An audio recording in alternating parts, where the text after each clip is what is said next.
Hello and welcome back to Frogboy X1 Gaming. I'm Andrew and today we want to talk about AMD again. So there seems to be some confusion with the Nvidia guys that follow the channel.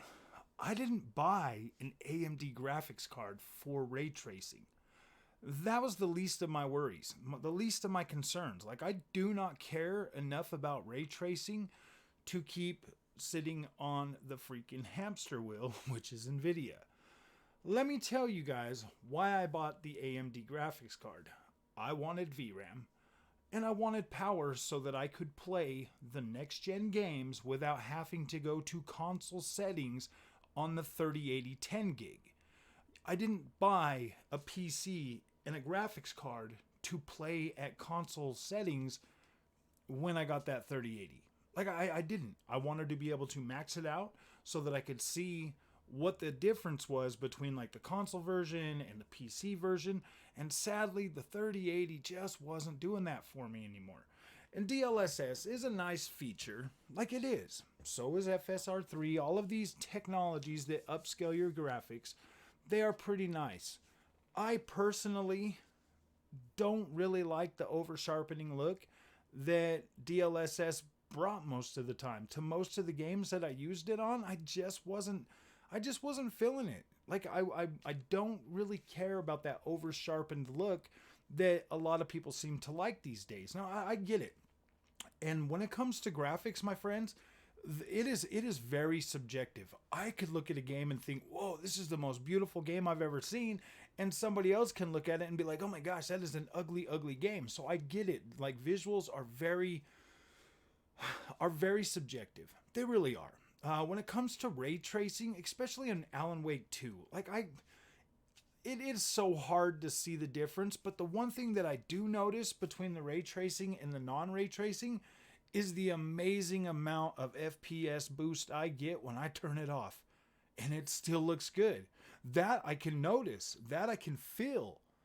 So when it comes to like ray tracing on AMD, the thing is, guys, is like most of the time, because of all the negativity out there and the way that everybody talks about AMD, I don't know. I guess I'm always just surprised every time it actually works on the card. So I'm like, wow, dude, path tracing actually works. That's interesting. Who would have thought that I could turn that on and still find a way to get above 30 frames a second? Because let's face it, 30 frames a second is playable. It is playable. So once you get to 30 frames a second, anything over that is even better, right? I mean, Digital Foundry is the new, they said the new 40 FPS is the new thing. Well, I can get up to 40 FPS on Alan Wake with all the path tracing and everything on there at 1440p. And that's the monitor refresh rate that I have is 1440p. So actually I'm getting to play that on a native screen with 1440p using upscaling, and it works just fine. It's a playable experience. But the experience that I've chose to play with Alan Wake 2 has been with no ray tracing. I'm not even using the upscaling.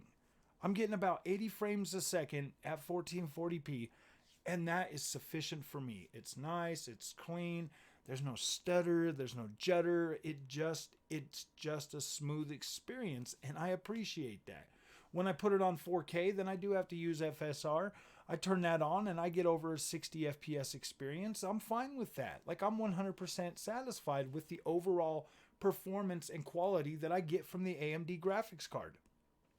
I like the fact that I can get in there in game and I can adjust the sharpening to however I want. I put Alan Wake 2 all the way off, zero sharpening, and it looks fantastic to me. It looks incredible. It's not all sharp, it just looks good. It looks realistic. I don't have like it, and like I said, it's a subjective thing.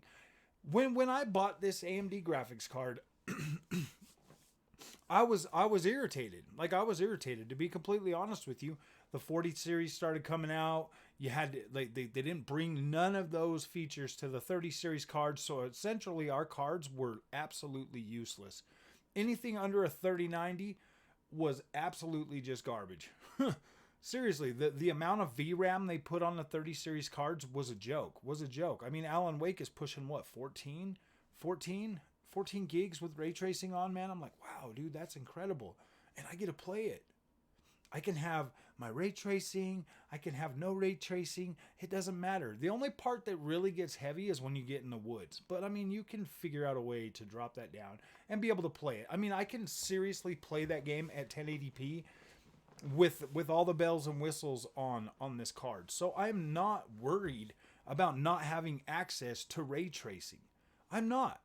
Now, I would like to see developers, if they put frame gen in there, I would like to see them bring FSR3 and frame gen for the AMD side. I mean, like, who wouldn't? Who wouldn't want those extra bells and whistles from their game so that you can try them and see if it's something that you want to play with? I will tell you that my experience with FSR3 and AMD's fluid motion frames, I'm actually pretty content with that. When I'm playing like an older game, when I jump on like those DirectX 11 or DX12 games and I'm playing stuff and I'm using AMD's fluid motion frames, the experience feels so smooth with that. And because I use a controller 99.9% of the time for every game I play, I don't feel like a lot of negative latency. Like, I don't feel like I'm at a disadvantage whatsoever. It still feels smooth. It still feels good to play. So it's not something that bugs me. I mean, everybody has their preference. And since I bought the AMD graphics card, man, I've been happy with this thing. I've been a lot happier with AMD than I ever was with Nvidia. I always had that over sharpening. I could play my WRC games. I could play my TT Isle of Man 3 riding on the Edge 3. And the overall visual quality due to the, being able to get rid of the sharpening and all of that, man, these games look incredible now with that. They look absolutely stunning. I don't like over sharpening. And I feel like Nvidia uses that over sharpening a bit too much on the, I don't know. In my opinion, this is my opinion, some of these games that I can run on my AMD graphics card, I can bump all the way up to 6K, and then I can super sample all the way down to 1440p, and that looks better than DLSS will ever look, in my opinion. Like, it just looks way fuller, way better. And like, here's the thing too, man. If you've got an Nvidia graphics card and you're using DLSS and you're upscaling your image, to fit whatever resolution, it's still like, it is really good. Like, that technology is pretty good, man. I'm not going to sit here and try to tell you that DLSS doesn't look good, because it does. Obviously, it looks good. And it probably, when it comes to like pristine image quality across the board, it is number one. Like, it is number one. But to say that FSR3 or FSR2 is a lot worse, that's completely untrue. That's untrue. Yes, you can see blur. Yes, you can see little fuzzies. Yes, you can see a lot more shimmer when it gets to like straight lines in the distance. But it's not so much worse than it's not so bad. I think people make way too much. I think people are just going on and on about that being so bad, and it doesn't make any sense to me, because it does what it's supposed to do. It gives you greater. It gives you higher frame rate, and it gives you a clean looking image on a 4K screen. Honestly, you shouldn't have to use upscalers at 1080p or 1440p. Like, you shouldn't have to use those. I mean, but if you want to see your ray tracing, yeah, go ahead, flip them on, use your ray tracing and stuff. If you can get a playable enough frame rate to be able to play that game, that's fine. But when you Nvidia guys, you guys come here and for some reason, man, like you just seem to think that like this Nvidia is like infallible or whatever. But the true fact of the matter is the only way to get the top of the line experience with an Nvidia graphics card is to have a 4090. And a 4080 is borderline getting the job done or whatever. You start going to 4070 Ti and down the stack, your ray tracing, your frame generator, everything starts to slip away.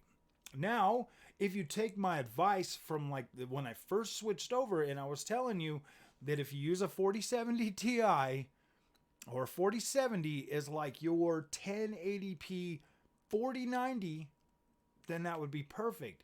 Your 4080 should be your 1440p equivalent to a 4090. But that's not true, because now that we're starting to get games that are actually starting to be like heavy, that 4090 is already slipping down to a borderline 1440p card. And it is what it is. Me personally, I'm consistently happy with this AMD graphics card. The driver support is fine. I don't have a lot of driver issues or bugs or anything like that.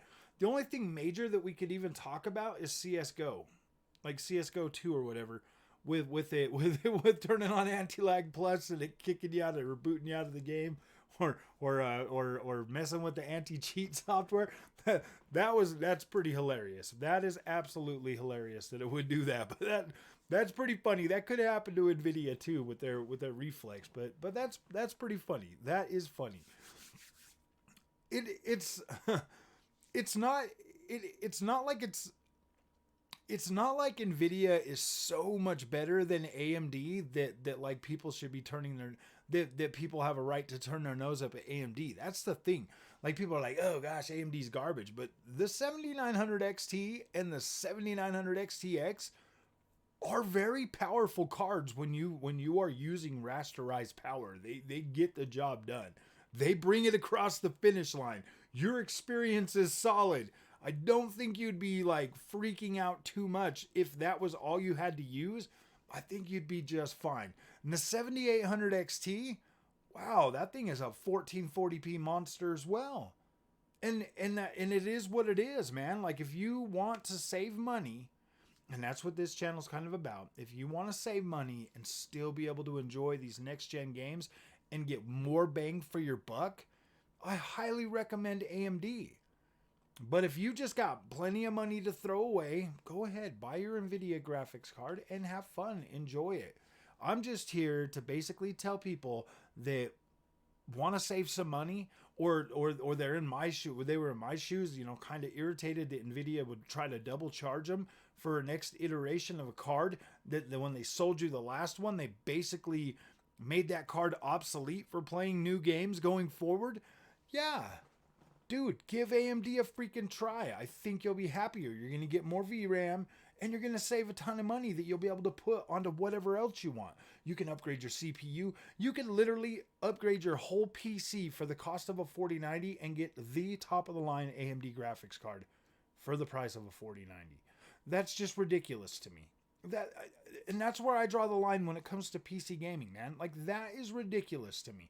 I do want a high-end experience, but I'm not going to go out there and just throw money away at something that's barely, like, that's marginally better than the AMD top of the line.